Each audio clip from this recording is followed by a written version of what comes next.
Guys, what is up? This is Fantasy Overtime, the second episode. I am sorry that I didn't get to this sooner. I've had the episode written for days, but interview came up and a few other things, but you guys don't care about that. So, let's get right into the Fantasy Week sleepers for Week 2. Marcus Thornton for Houston, coming off the bench at shooting guard. He's only owned by 30.5% of ESPN.com, their fantasy players. His game against OKC, he had 12.7 rebounds, an assist, a steal, 35% field goal shooting, but he also hit 2 threes. Against Orlando, he had 18 points, 3 rebounds, 3 assists, 1 steal, 57% field goal percentage, and 2 threes as well. At Sacramento, he had 16 points, 7 rebounds, 2 assists, 1 steal, 37% field goal percentage, and 4 threes. And then at the Clippers, he had 16 points, 4 rebounds, 3 assists, 2 steals, 46% field goal percentage, and 2 threes. So he is filling a lot of stats. The only thing that's kind of iffy, he may bring down your field goal percentage for your team. But other than that, I mean, he's giving you points, rebounds, assists, steals, and threes very consistently, and he's turned out to be one of the better options off the bench for this Houston squad. So, granted, he may have been found out by now. I haven't looked to see where he's at the time that I posted this video, but he is at 30.5% owned when I wrote this. Also, coming up, here we have Festus Ezeli from Golden State. Plays center, obviously, has only owned by 17.1% of ESPN.com users. His home game against Memphis, he had 11 and 10 with 3 blocks, 80% field goal percentage, and 100% free throw percentage. Against the Clippers, against the Clippers, excuse me. Can't read my own handwriting, damn it. 12 points, 4 rebounds, 2 assists, 2 blocks, 75% field goals.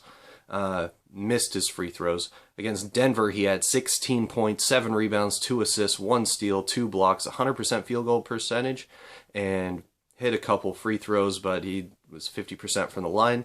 Against Sacramento, he had 10 points, 12 rebounds, 1 block, 33% field goal percentage, but he hit 80% of his free throws.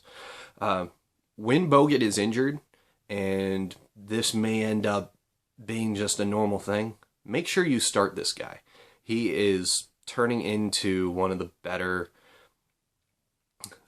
second, third option centers in fantasy this season. It may not end up being that way, but right now he is playing really well.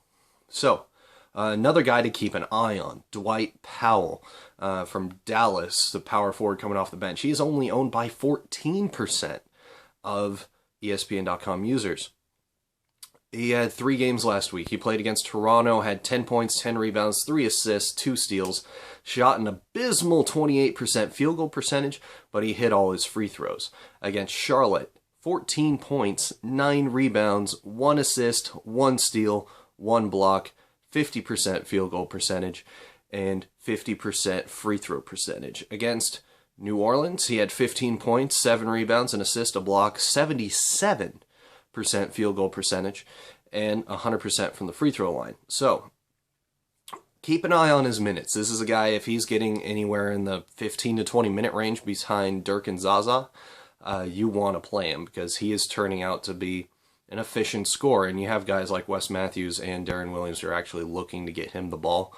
But also, if Darren Williams is missing, he's getting rebounds off those misses and getting some good putbacks. So, keep an eye on him. Also, keep an eye on his field goal percentage as well. It may dip, it may go up. And that really depends on the night in which centers he's having to play against.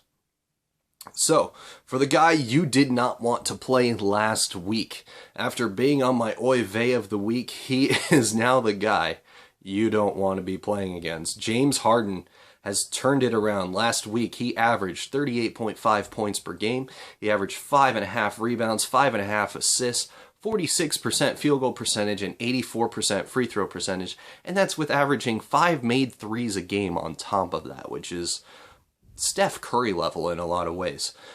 Keep an eye on what he's doing, and hopefully you don't have to face him in your next week. My oy vey of the week, Mirotic. Oy vey. Chicago power forward and small forward. After starting off the season kind of hot last week, he averaged 3.6 points per game, 4 rebounds, 16.7% field goal percentage on 4 of 24 shooting. Oy vey, Mirotic. Oy vey. Anyway, this has been your Fantasy Overtime. Thanks for watching this episode. You can always like my video here. You can subscribe to my channel, The Analyst32, and you can also take a gander at my Twitter feed at The Analyst32 as well. And we will see you in our next installment of Fantasy Overtime.